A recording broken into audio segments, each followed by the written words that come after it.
Kagulat World, hindi lang rankings at international respect ang napapala ni Alexandra Ayala sa kanyang explosive campaign sa Italian Open, pati prize money talagang umaapaw na rin.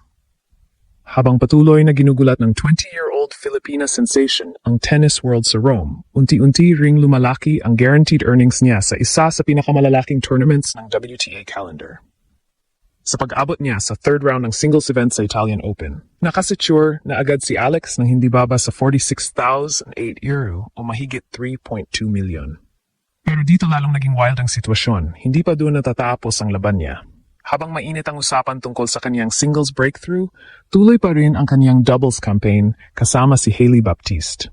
Ibig sabihin, may dagdag exposure, dagdag ranking points at syempre, dagdag prize money, potential pa na pwedeng pumasok habang tumatagal sila sa torneo. Ayon sa official doubles draw, confirmed na kabilang pa rin sina Alex at Baptiste sa women's doubles competition bilang alternate pair. At habang tumataas ang kanyang ranking at earnings, lalong nagiging malinaw ang isang bagay. Hindi na simpleng promising prospect si Alex. Isa na siyang tunay na global tennis attraction. Sa katunayan, kahit ilang top stars na ang nasa Italian Open, marami pa ring fans at international media ang tutok na tutok sa Filipina star dahil sa kanyang fearless style, composure at maturity sa edad na 20. Kaya ngayon, habang patuloy ang kaniyang pag-arangkada sa Rome, ramdam na ramdam ng buong Pilipinas na may bagong sport superstar nang unti-unting sumasabog sa world stage. Grabe na talaga ang nangyayari kay Alex sa Italian Open. Hindi lang ito simpleng magandang tournament run. Ang totoo, parang bawat panalo niya ngayon ay may kasamang malaking epekto sa kaniyang career, ranking, confidence, at lalo na sa kaniyang financial growth bilang professional athlete. Sa modern tennis kasi, kapag usapang WTA 1000 tournaments tulad ng Italian Open, ibang level talaga ang prize money at exposure. Hindi ito ordinaryong event lang. Ito ang klase ng torneo na nilalaruan ng pinakamalalaking pangalan sa women's tennis, mga Grand Slam champions, top 10 players, at global superstars. At ngayon, kasama na sa spotlight si Alex. Sa latest reports, dahil sa kaniyang pagpasok sa third round ng singles tournament, nakapag-secure na siya ng hindi bababa sa 46,182 o higit 3.2 million guaranteed earnings. Para sa maraming Pinoy fans, sobrang laki na nito. Pero sa professional tennis world, mas mahalaga paminsan ang ibig sabihin sa likod ng perang iyon.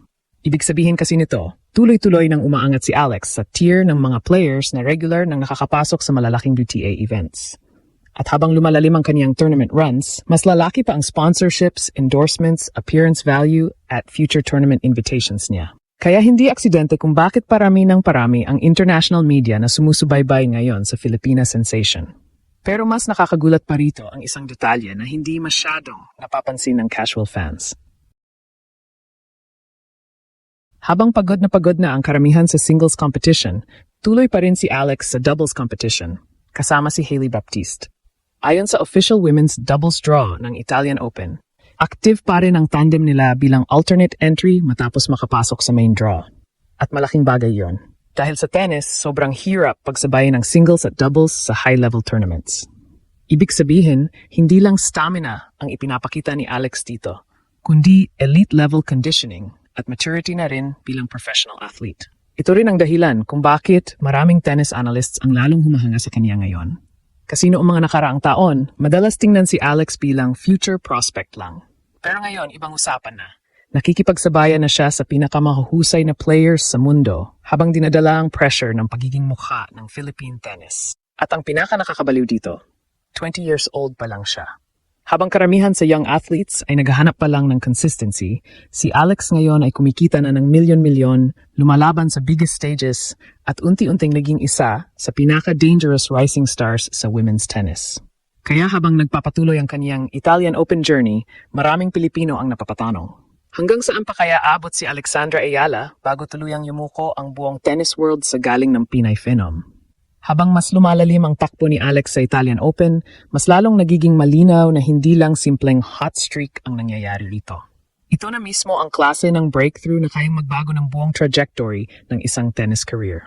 At ang pinaka-nakakagulat, habang lumalaki ang pressure, parang lalo namang lumalakas si Alex. Sa bawat laban niya sa Rome, kitang-kita ng international tennis community ang maturity niya inside the court. Hindi siya natitinag kahit laban sa mas experienced players. Hindi siya natatakot sa malaking crowd. At higit sa lahat, hindi nawawala ang kanyang composure kahit sobrang init na ng spotlight sa kanya. Ito ang dahilan kung bakit parami ang articles at analysts na nagsasabing hindi na lang basta future star si Alex. Isa na siyang tunay na WTA-level threat. At habang pinag-uusapan ng mundo ang kaniyang singles success, tahimik namang lumalaki ang isa pang napaka-importanteng bahagi ng kaniyang campaign. Doubles. Maraming casual fans ang minamaliit minsan ang doubles competition, pero sa professional tennis world, napakalaking advantage nito para sa development ng isang player. Dito mas nahasa ang reflexes, net play, communication, at decision-making under pressure. Kaya para kay Alex, malaking bonus na tuloy pa rin ang partnership nila ni Hailey Baptiste sa Italian Open doubles draw. Bukod sa additional prize money opportunities, dagdag exposure rin ito laban sa elite competition. At kung tutuusin, dito lalong makikita kung gaano ka-special ang current run ni Alex.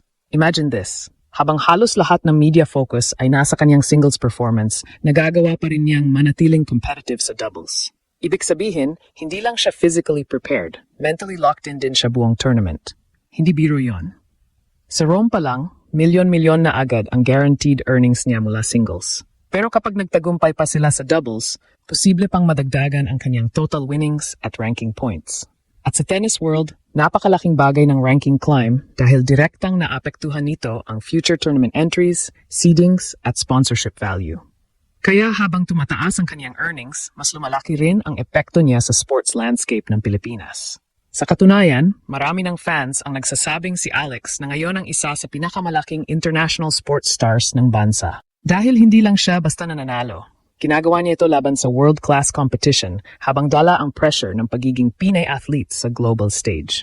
At siguro ito ang pinaka-importanteng pagbabago sa tingin ng mundo kay Alex. Hindi na siya underdog na cute story lang. Ngayon, kapag nakita ng mga top players ang pangalan niyang nasa draw, alam nilang delikadong laban agad iyon.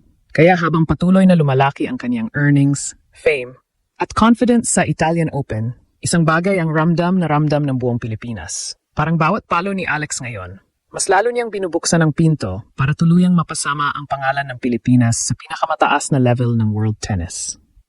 Habang patuloy ang fairy tale run ni Alex sa Italian Open, isang bagay ang malinaw, hindi na siya simpleng racing prospect lang. Isa na siyang tunay na global tennis star na kayang makipagsabayan sa pinakamahusay sa mundo. Sa milyon-milyong prize money, tuloy-tuloy na doubles campaign, at lumalaking international attention, ramdam na ramdam ngayon ng buong tennis world ang pagdating ng bagong Pinay Force. At ang mas nakakatakot para sa kanyang mga kalaban, 20 years old pa lang si Alex. Ibig sabihin, habang ngayon pa lang siya sumasabog, posible pang mas malaki ang darating sa susunod na mga taon.